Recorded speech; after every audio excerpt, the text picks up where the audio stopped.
Well, Dr. Veith, welcome back to Canada. It's truly a pleasure to have this opportunity to explore some of these topics and themes and to have a prolonged discussion with you. Welcome back. Thank you. Okay. I wanted to explore in this discussion some rather controversial and to some perhaps upsetting topics, but believe that we're better to shed some light on them than to dust them under the carpet. And I know I'm mixing metaphors, but the key point is that there's a lot that we need to focus God's light on and we need to explore. So I would suggest we fasten our seatbelts, because the overall theme of this discussion tonight, I think, should be focusing on the hypocrisy and apostasy and the intellectual dishonesty that we experience within the Seventh-day Adventist Church. And I'm reminded of a quote by George Orwell, who said that in a world of universal deceit, speaking the truth is a revolutionary act.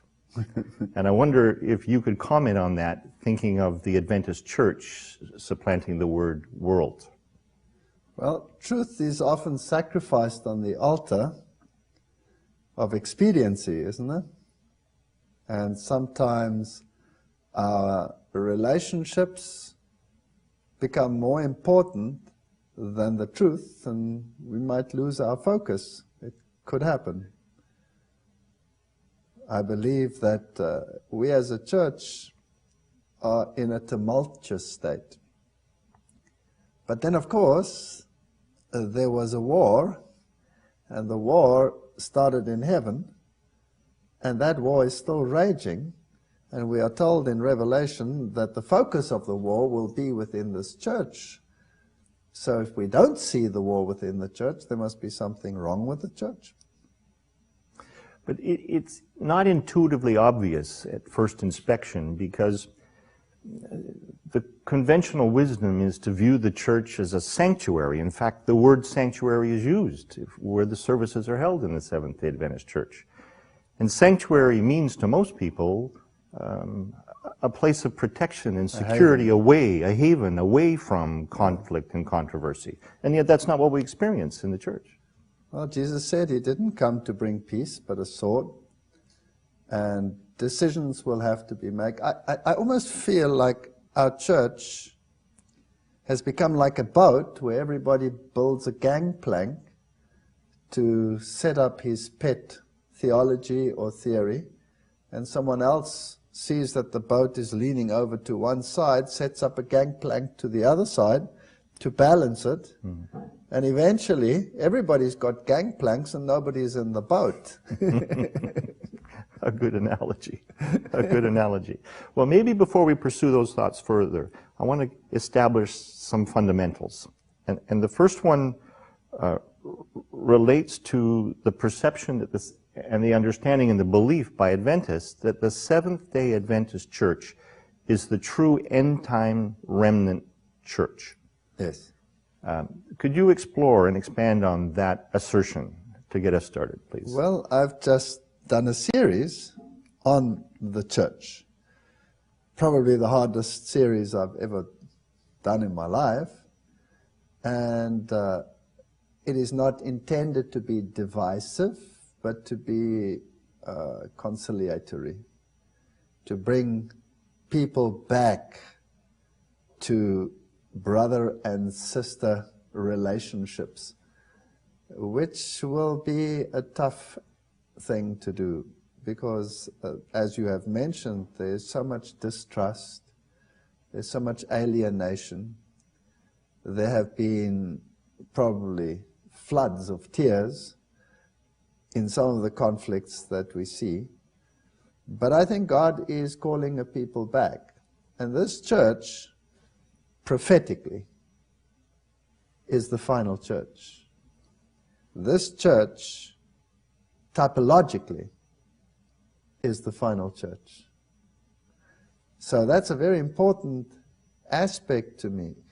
And if we take the story of the children of Israel, where there was always a gathering and a scattering, so we have the same in the Adventist church. And the parallels between what happened to the children of Israel and what happened to the Advent movement are just mind-boggling. They're astounding. And so this is the church. And many people have told me, because of what they see in the church, they want to leave the church. My advice to them is super glue and a big pot and paste it onto the posterior and find yourself a pew and fasten the seatbelt and carry on. We're going to explore that thought a little later on in our discussion, but I'm glad you've introduced the thought now. We'll let that germinate a bit. But let me make this observation. I can't think of a single faith or denomination or church or belief system in the world that does not proclaim that theirs is the way and the only way. So how is it you can maintain that the Seventh-day Adventist truly is the way and is distinct from all the other believers in all these other systems? Here are they that keep the commandments of God and have the testimony of Jesus. Of all the denominations on this entire planet, this church is the only one that still preaches the precepts of the Reformation. The entire world has turned to futurism. This one still teaches historic continuous prophecy. That's what the Reformers taught. So basically, this is the only Reformed church left. And that's hard for people to swallow. I think we need to explore what is meant by the word church.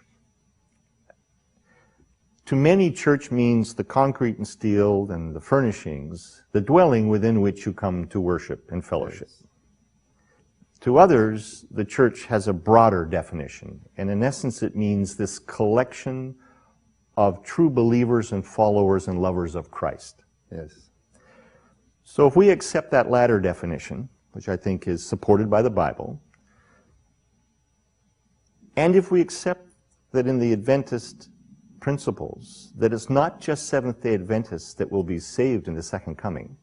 Nobody is saved by their denominational affiliation. Okay. You are saved by your relationship with Christ. Mm-hmm. You are saved by grace, and that not of works, lest any of us should boast. That does, however, not negate obedience. The Holy Spirit, after all, is given to them that obey Him. And if you love me, keep my commandments. That will be a stumbling block. The Sabbath will remain a great cleaver. That's the one issue. And then there are many other issues. We could take any point of doctrine which is inculcated in any denominational system. And I'm not knocking other denominations at all. But I had to make a choice. Which denomination will I belong to? Because God is a God of order. And when He started His church, He put a structural order into the church. People believe, I can follow Christ, and I can follow the promptings of the Holy Spirit. I don't need a church. But the Bible says that God has a body, and He has a choice of bride. And as I said in my series, it's very easy to love Jesus. It's a little bit more difficult to love the bride. But that is the family wherein we have to learn this concept of brotherly love in spite of the different characters that we find in the church. So God has an organized body. God ordered His body in the beginning. God will have an organized structure in the end. Whether the organized structure in itself goes right through to the end, that's not the issue of debate. But God has a people, and He's not leading out one here and one there. He's bringing them into His bride. And the verse says, and the Spirit and the bride say, come. Not just the Spirit. In the case of Paul, when he was still Saul, He sent him to the church in order to receive instruction. He didn't choose him to go and do his own thing. And people today, they would like to serve a bodiless head, or a headless body. And both of them are wrong. You have to take the package deal. But it brings us back to the fundamental first question, though. How can you truly know it's a Seventh-day Adventist church that is that body and that group that we should be part of, particularly in the face of some of the characters within the church that are such impediments to our spiritual walk? We need those characters in the church, because otherwise we don't fulfill the prophetic nor the typological scenario. If you take the early Exodus movement, they had their Korahs, they had their Abirams, they had their flamboyant characters, they had their Aarons, they had their Caiaphases. And yeah, I mean, I was saying in my series, if I now had to judge which one was the perfect character to run the church, I'd go for Caiaphas. He kept the law. He was concerned about his church. He did everything right. He probably was a perfect health reformer, didn't touch anything unclean. I mean, he was straight as a die looking at him from the outside. And if I take Aaron, he was a total disaster.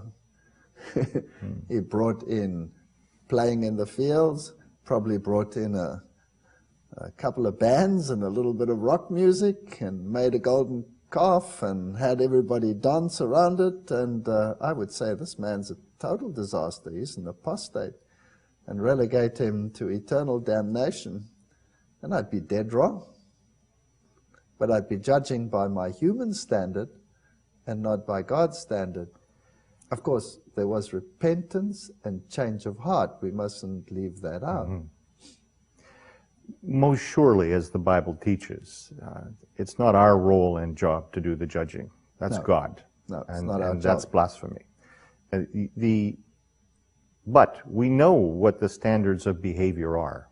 Obedience to the commandments, love of Christ and brothers and sisters. And we know that human nature rebels against it constantly. Rebels against it. But when you affiliate yourself with an organized body like the Seventh-day Adventist Church, yes, and in the process of doing that, as you progress in your spiritual walk, you experience leaders, conference presidents, executives, pastors, elders, deacons, who, not by your judgment, but by your observation, are dishonest, Sabbath breakers, lecherous, breaking many commandments, teaching falsehoods.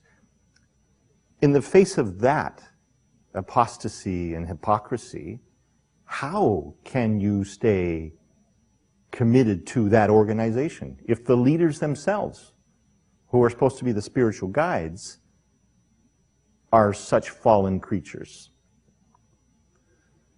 Well, when Korah rebelled and everybody was turned back to the wilderness, Moses had to go along with them.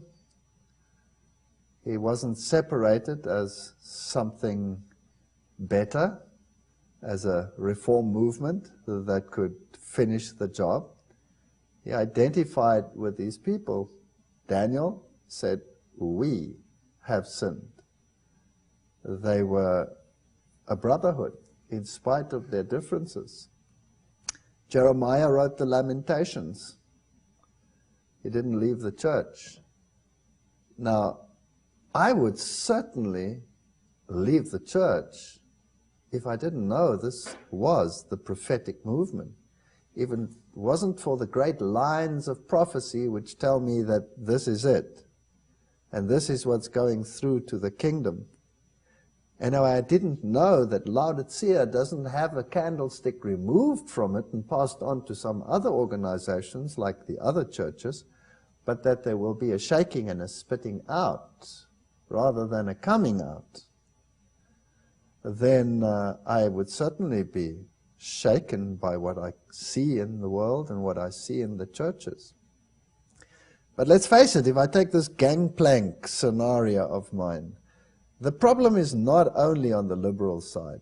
The problem is also on the conservative side. And some people have pet theories which can become very divisive, and they will make it an issue of salvation, that you understand it in exactly the same light as they see it.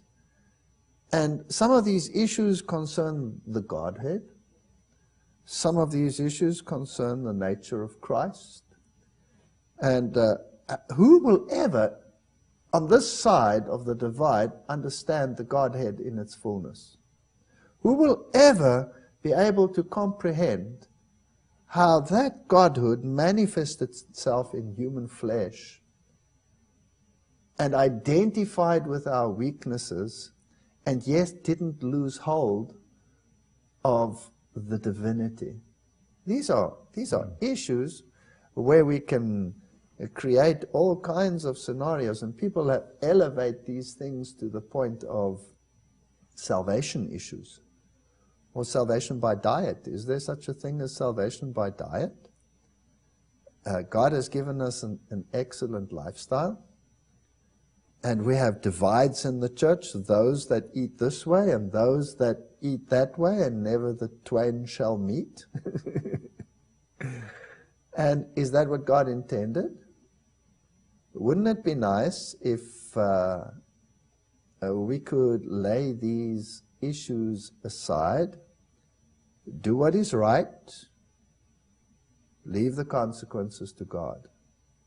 It's not my duty to change my fellow Adventists' behavior or his character. It is my duty to point out what is right and what is sin. But to delve into someone else's character and make it my mission to bring that person into the exact same line of thinking as I might have, I have no such work to do. And we have many in the church who want to do that. So the conservatives are rubbing up the liberals, and the liberals, by their action, are frustrating the conservatives, and nobody's in the boat. The issues I'm addressing in my questions go beyond those politics within the church, of the liberals and the conservatives and the planks, so however much I like your analogy. It speaks to the essence of being a Christian and of being an Adventist and being obedient and following God's way. And it seems to me that as a Christian, we have a choice in the church when confronted with such abhorrent behavior by the leaders. And by the way, I do not mean to imply that all the leaders behave in abhorrent ways. I've met some good ones and I've met some bad ones. As we all have, I think. In my definition of good and bad. But we all fall short of the glory of the Lord. All of us. No question. But the core essence of the issue to me is, if the leaders, if there's such a pervasive existence of this abhorrent behavior amongst so many of the leaders, how can you trust and respect them to lead this organization? However much you may believe it's the true end-time remnant church, how can you reconcile that belief or faith with the observation and the experience of this abhorrent behavior? My faith is built on nothing less than Jesus and his righteousness. I have a captain of the ship, and his name is Jesus Christ. He's the captain of the ship. And the ship is described in the Bible in some detail. And the condition in the ship is described in explicit detail. And if you read the message to the Laodiceans, then we're pathetic. And that's about the nicest word I could say. And pathetic does not pertain always to the other guy in the church, because it says all the virgins were sleeping. Pathetic must pertain to me as well. So we're pathetic. We've been told that. We've been told in the typologies that it is the princes who are often the first to run along with the thing. 250 princes in the great apostasy of the early Israelite movement. It was the leaders that went into the apostasy. Not saying that all the leaders did, of course, but this is what we find. So if I see it, does that compel me now to sever my ties? Or does it put me on my knees? That is the question. And what example do I set for people? Am I kind and gentle and long-suffering?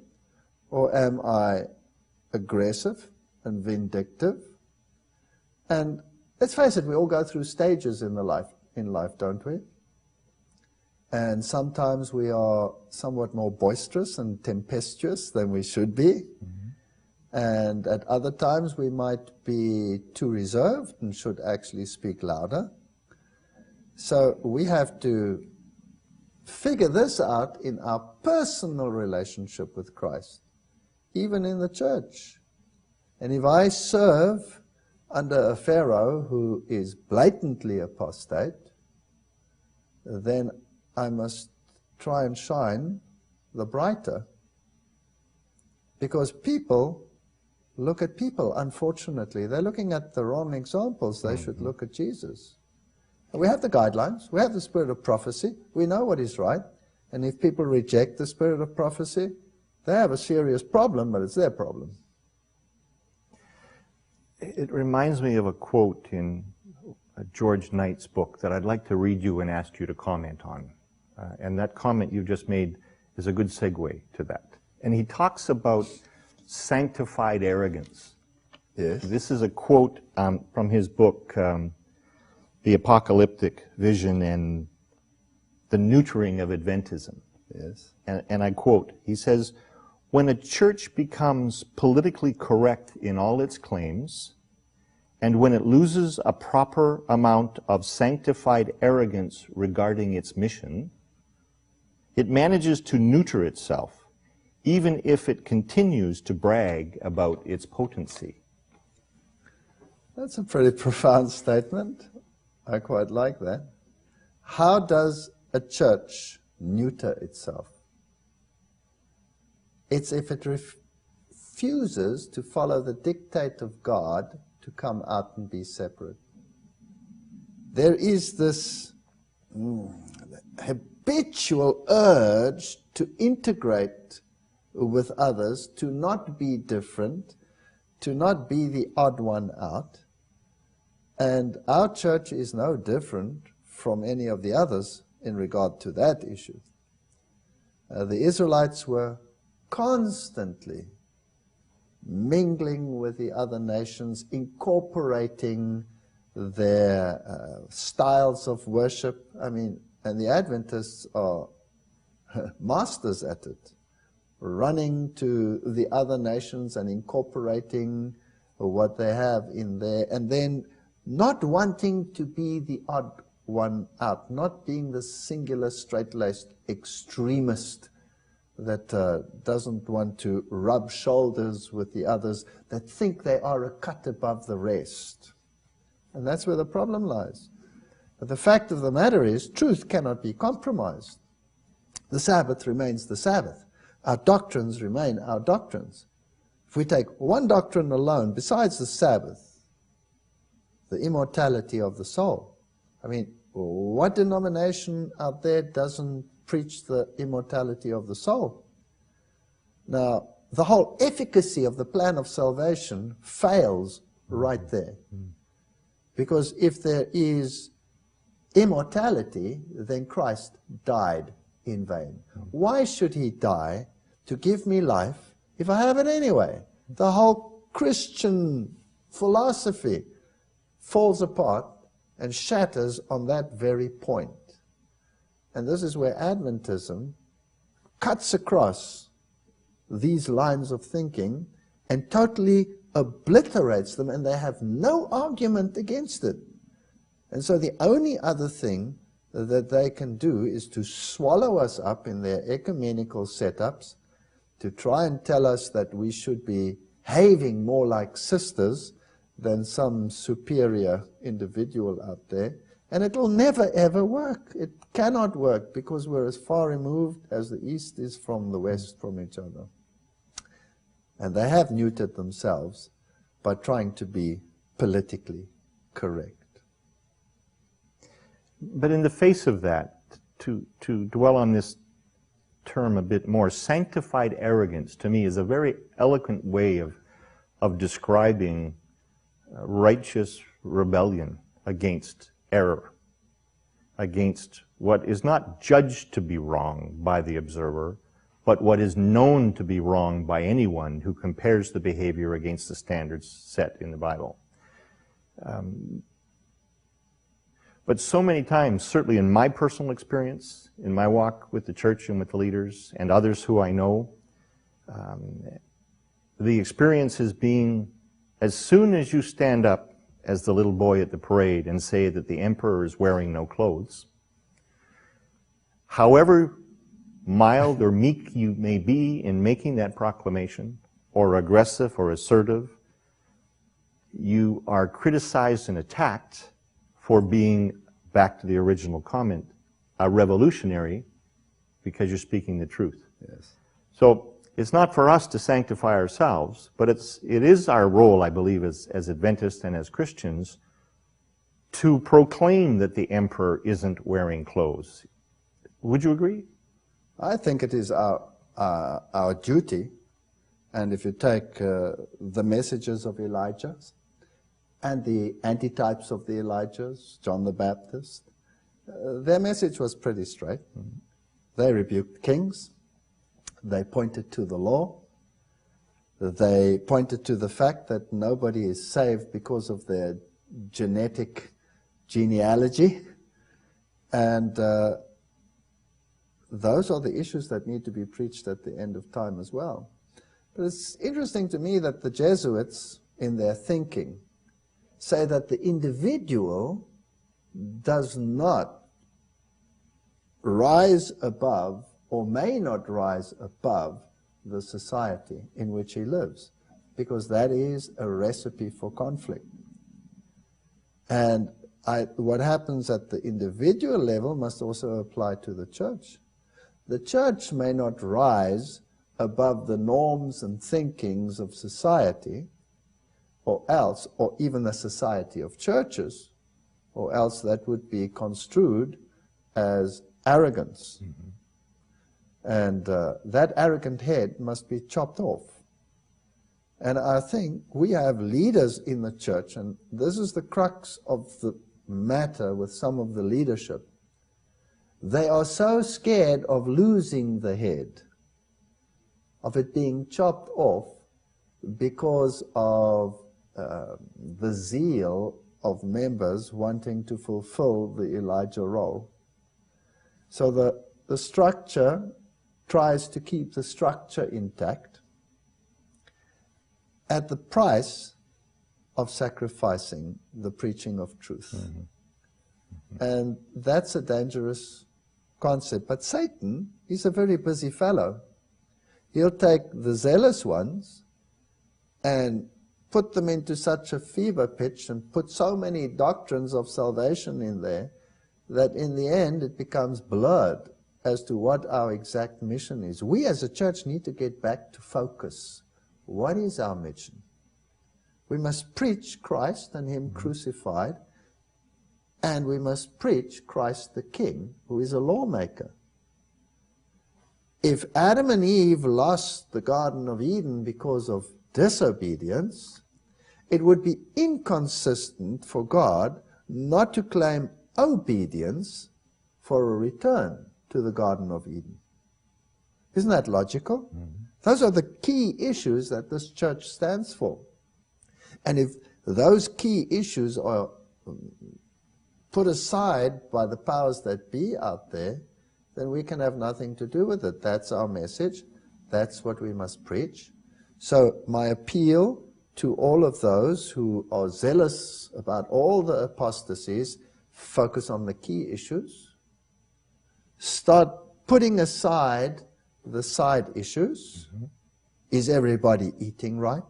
Is everybody believing exactly like me? I'm suspicious of that one. I'm suspicious of that one. And another key point is stop looking so much at the other person in the church. Ask yourself, where am I, and am I right with God? A very important first principle.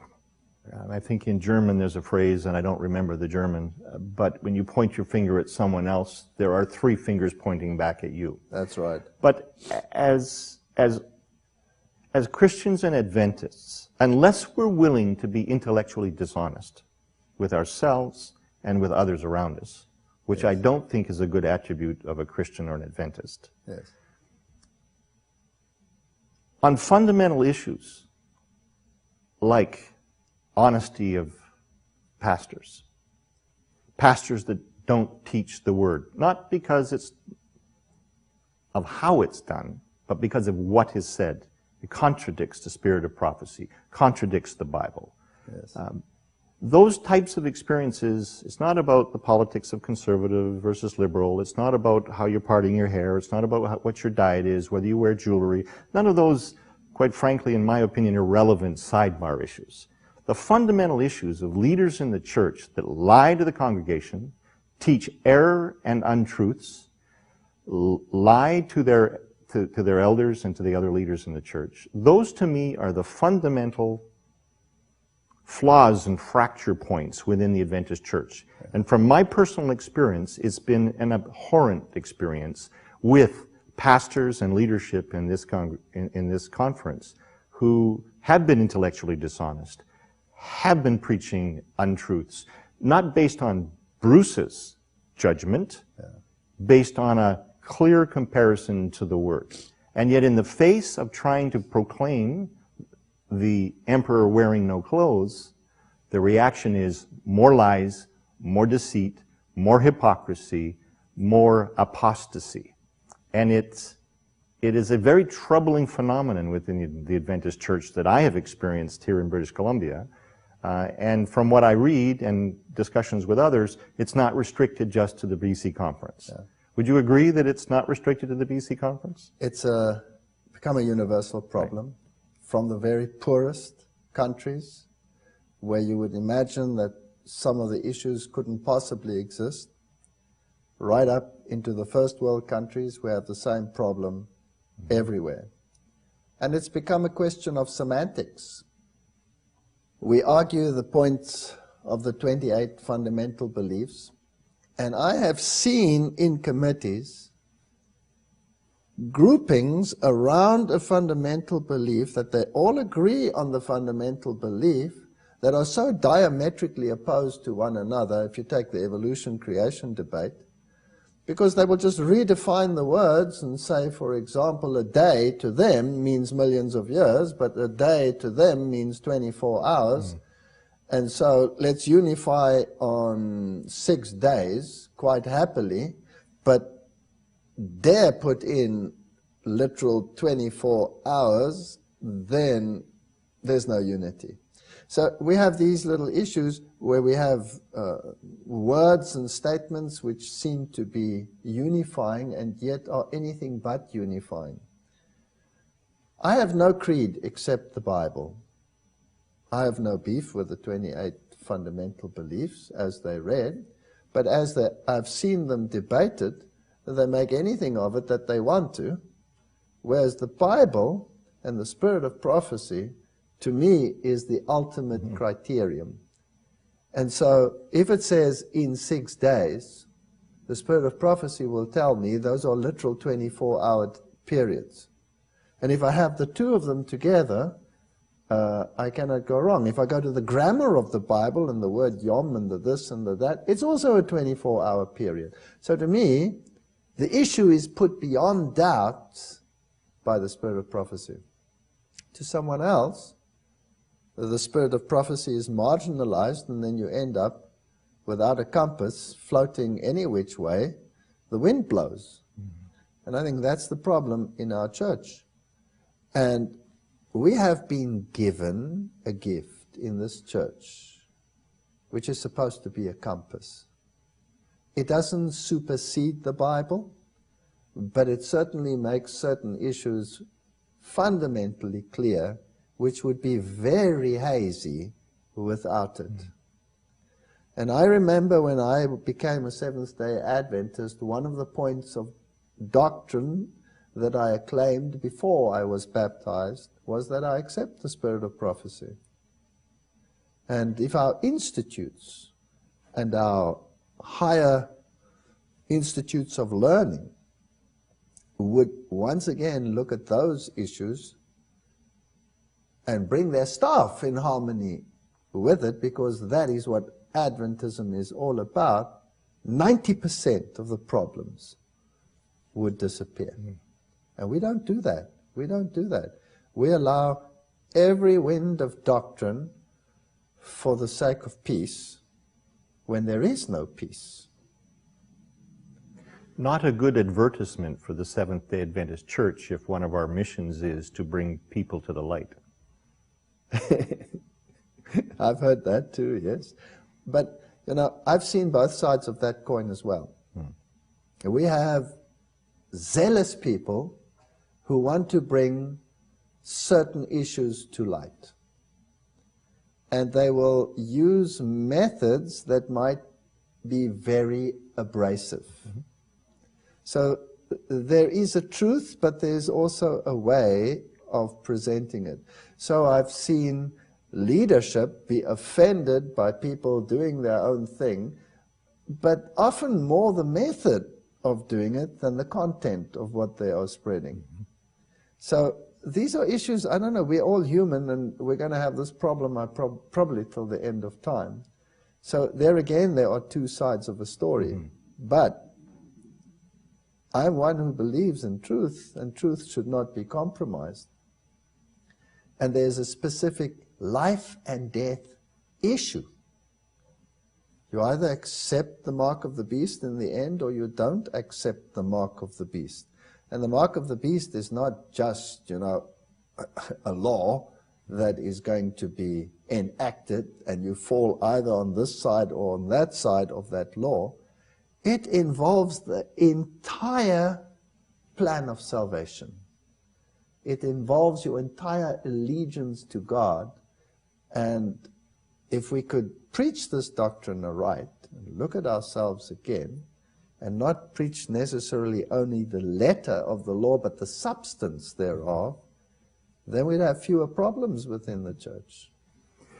But you know, it's been my experience, and others have shared with me it's been their experience as well, that for the common church member who's not academically skilled or intellectually familiar with all the nuances of doctrine and how to apply it in your life, and the fundamentals of being an Adventist and being a Christian, which is trying to be obedient, nurture your relationship with Jesus, love Jesus, be obedient out of that love for Jesus, and try to be Christ-like in your dealings with people around you. Those simple but powerful fundamental truths are still compromised when you deal with these errant individuals within the church, to the point where even the most pious of individuals and non-aggressive, and I'm certainly not describing myself with those words, but even the most pious and non-aggressive of individuals that point out error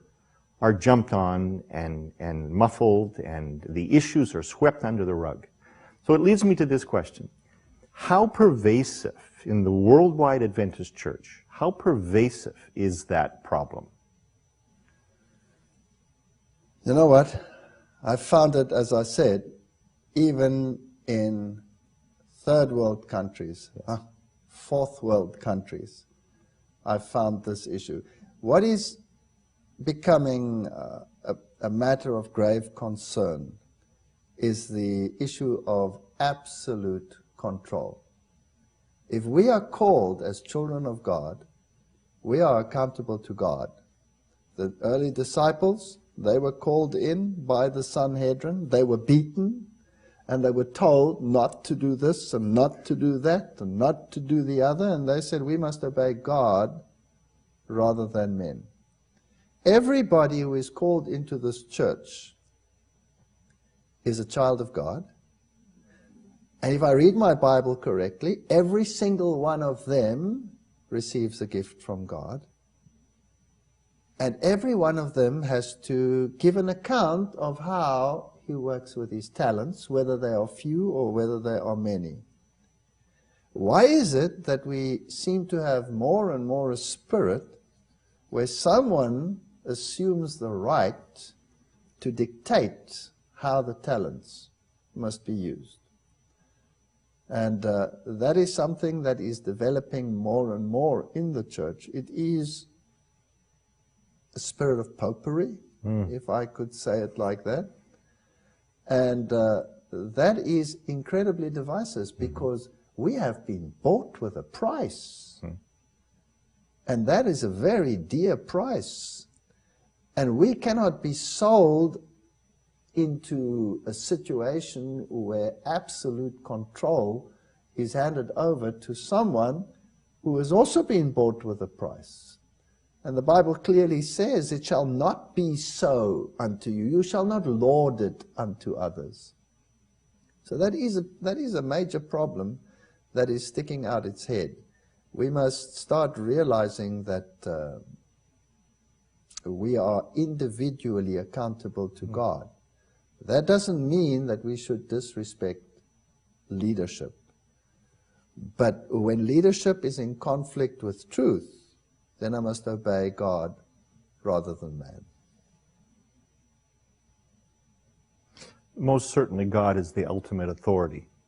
But the Bible does teach that we should respect the leaders of our governments, the leaders of our church, Yes. and should follow the rules as long as they don't conflict with what the Bible teaches us. That's the ultimate rule.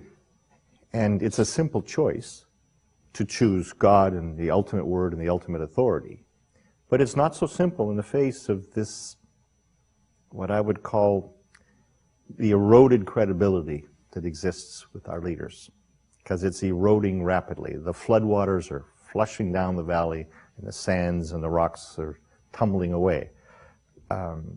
It's not so easy to make the choice and stand by the choice of God as the ultimate authority when you have pastors and conference presidents poke their fingers at you in your chest and argue that you should not be speaking out, that these are issues that should be ignored and swept under the rug, because to do otherwise is an affront to our church structure and is disrespecting the leadership of the church.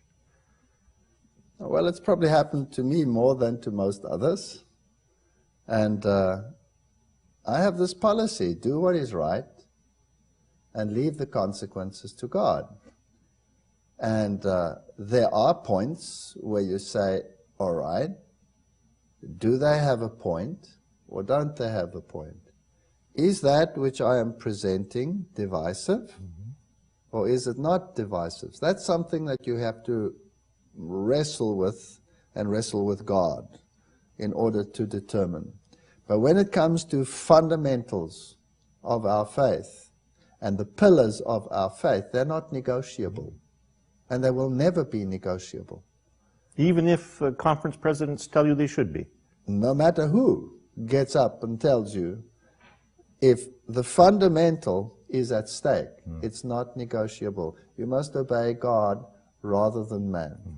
But when it comes to issues that are not absolutely necessary for salvation, then one would be wise to even take into counsel or consideration what the most apostate of them is saying. Because take it from his point of view, take it from an ultra-ecumenical chairperson of an ecumenical council who happens to be an Adventist, purely hypothetically now.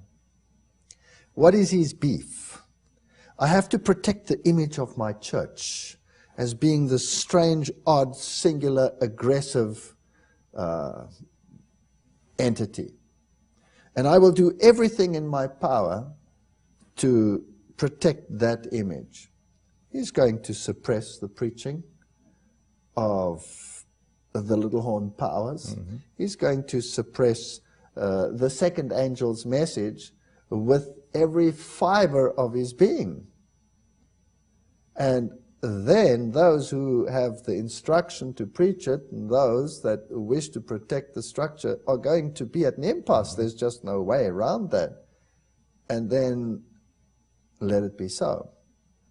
But let's do it wisely, let's do it circumspectly, and let the truth do the cutting rather than we become the instruments of cutting.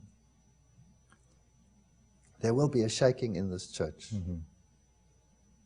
I preached a sermon where I spoke about the various factions in the church, the Daniel faction, and then the Ezekiel faction, and the Jeremiah faction. Those prophets addressed certain areas within the same church. Ezekiel addressed the tremendous apostasy that was taking place in the church, and turning their backs towards the temple and bringing in sun worship and Babylonian worship styles. He addressed all of that. It was in the church.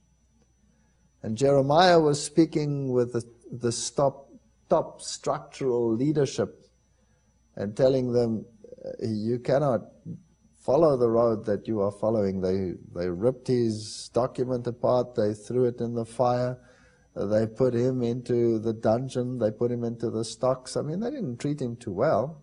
But the end result is what we have to look at. Those kings, they were taken captive, they were put to death, their eyes were put out. I mean, it's horrendous when you read the biblical account.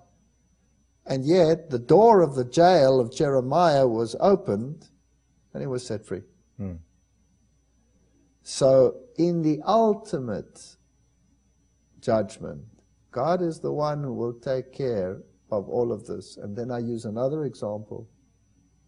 In that late period of the history of the children of Israel, you had Manasseh. I mean, who could have been worse than him? The blood ran in the streets. You had the prophet Isaiah sawn in half.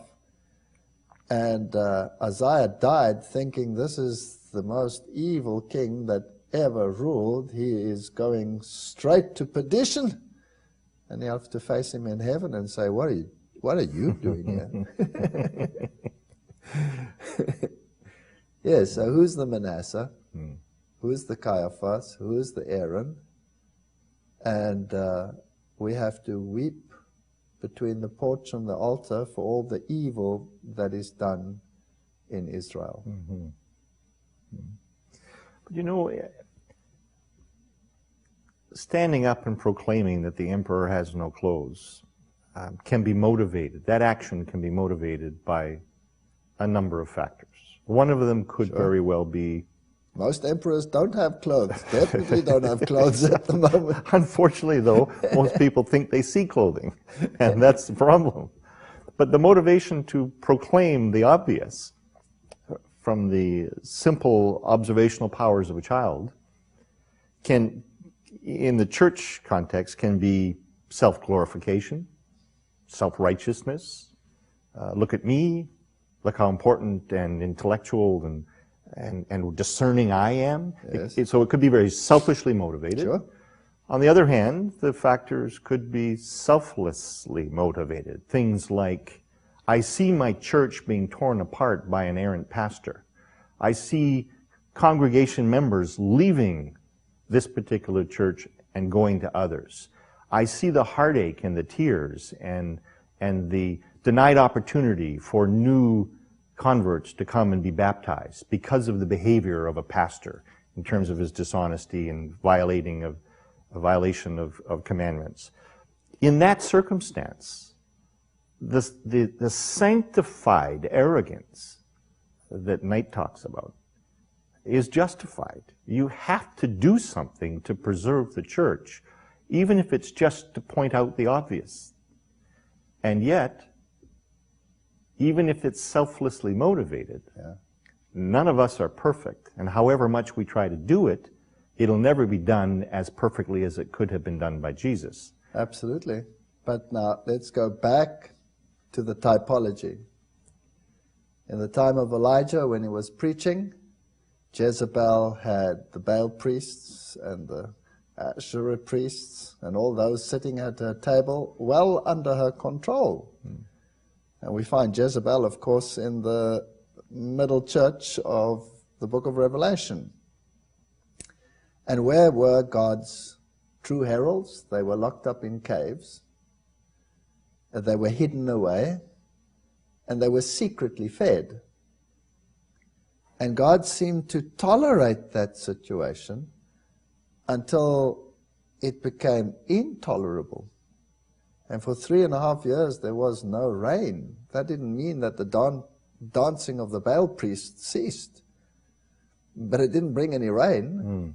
There was just no spiritual food. There was no Holy Spirit. There was nothing. The church was stone dead. It took the slaughter of the priests of Baal, figuratively speaking now, not literally, and the removal of that which was weighing Israel down, and a rediscovery of the simplicity of the worship of the true God, as opposed to the gesticulations that we have out there that restored Israel. And then it went apostate again, didn't it? After that. But that's what we need. We need a house cleaning, but who's going to do the house cleaning? It is God that answered by fire. It is God that licked up the offering. And we'll have to just wait for a terrible, terrible shaking in the church. And the only thing that will cleanse this church is going to be persecution. So thank you, Dr. Veith. An interesting start to our discussion on these rather thorny topics. We will continue this discussion the next time we meet. Thank you.